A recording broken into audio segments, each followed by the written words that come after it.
Welcome again, listeners, to the Inspirational Saturdays show with your host, Charlene Clark. Hi YouTubers, don't forget to comment below, like, share and subscribe. Most importantly, click the notification bell to receive all of Charlene Clark's podcasts.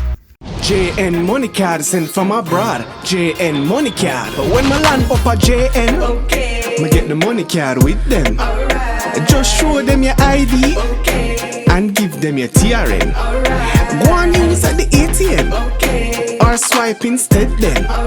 And when you need more cash, and make your family send it in a flash. From abroad to card, get the JN Money Card. It's safe, convenient and free. This is Major Mackerel and you're listening to Charlene Clark, your host of the Inspirational Saturday Show. Be motivated, be inspired, and stay tuned in. Nibby Bam.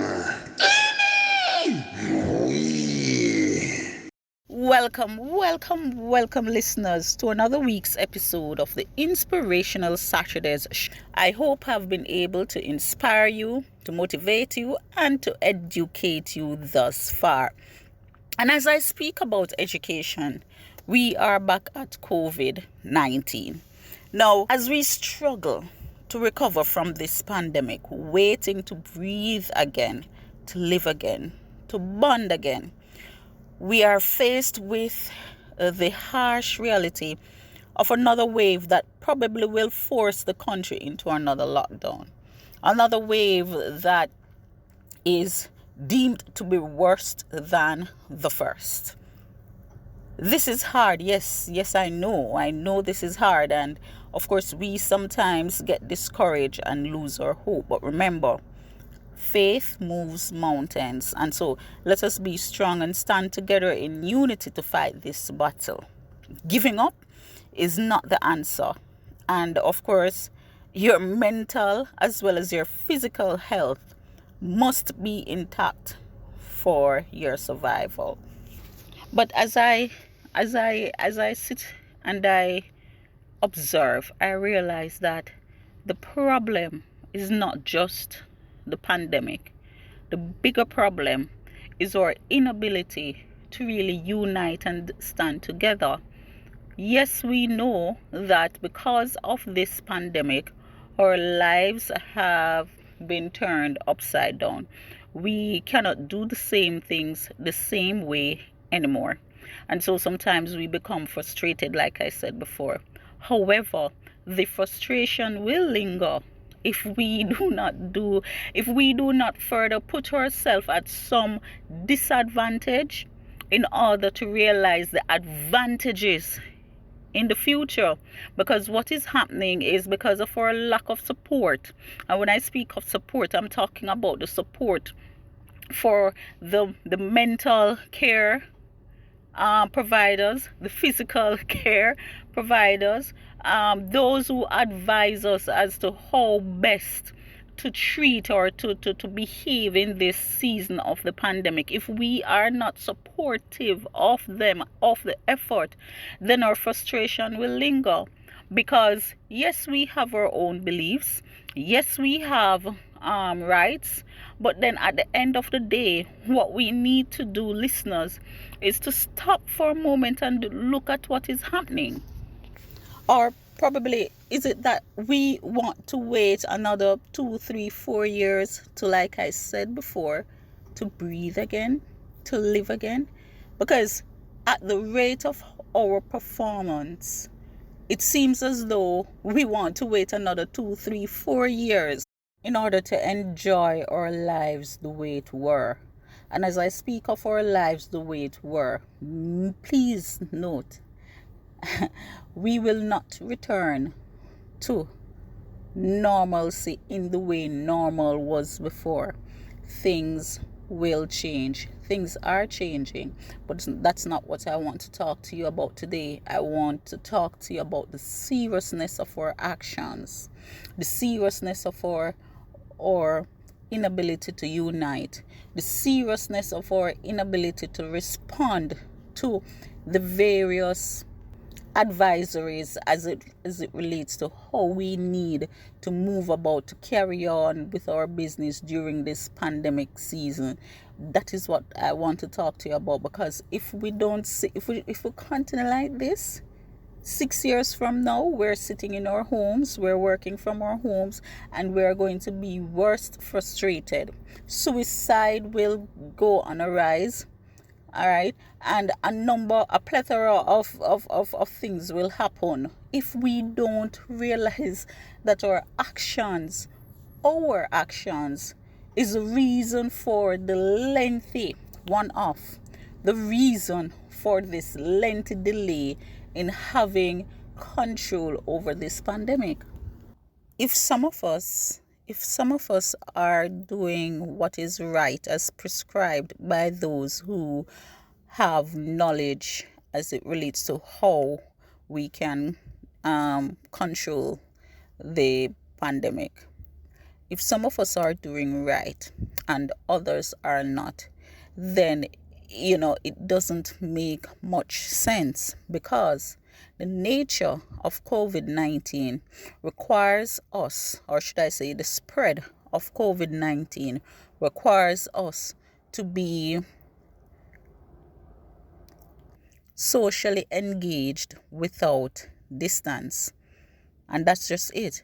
COVID-19 is spread from human to human easily when we engage like we used to in the past. So there is no distance between or among those who are engaging. And while I understand that, yes, this is not something that we are used to. We are used to being close with our friends, with our loved ones in a physical way. We have to give up something in order to fix a problem.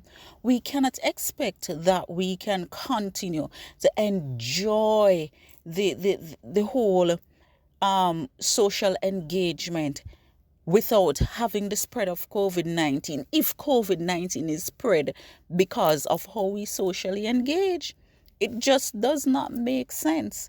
And if we do not realize this now, we cannot blame anyone but ourselves. Listen, parties are still being kept, right?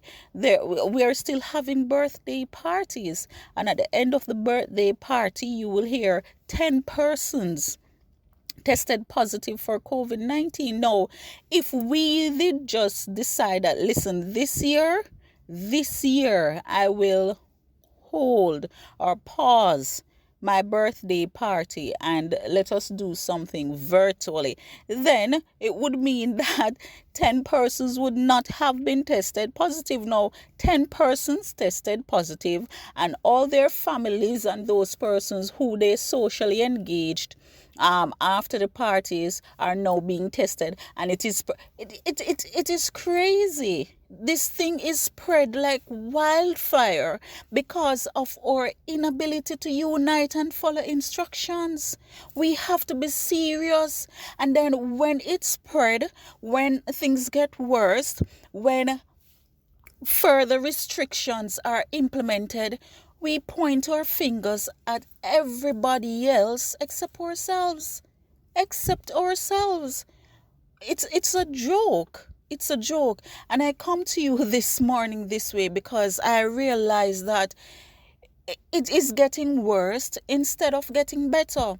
Now, prior to Black Friday, Thanksgiving, I said to a friend of mine, I know after Thanksgiving that you're going to hear that COVID-19 has spiraled. And so said, so done. I have gotten pictures of airports packed with people who decide that, listen, I'm going to travel to wherever and I'm going to, I need to enjoy myself. I've gotten pictures of people, lines, no social distancing because it's Black Friday day time and it's Thanksgiving time, and this is what it is about. And now we're reaping the effects. Not benefits, the effects. We're reaping it now. So you sow, so you reap.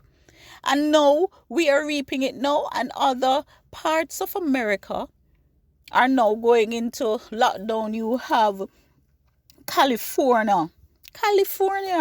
California issuing a regional stay-at-home order after Thanksgiving. Now, who are we going to blame?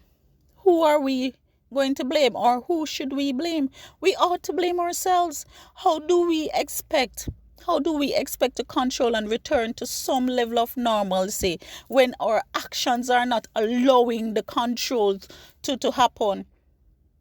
We cannot live in a situation that is telling us that, listen, you need to act differently in order for us to control this, and let us treat with it, and then in the future we move back into socializing like we used to. And we decide that we're not doing that and expect that COVID-19 will go. No. We have to be responsible. We have to decide that, listen, today I will ensure that me, my family, and my friends understand the principle behind getting COVID-19 under control. Because until then, 2-3 years, we'll be right here sitting in our rooms, working online, going to school online, still waiting for COVID-19 to pass. It cannot pass unless we act differently. It cannot pass unless we behave differently. It cannot pass unless we decide that, listen, we're going to take some drastic actions. We are going to give up something today for a better tomorrow.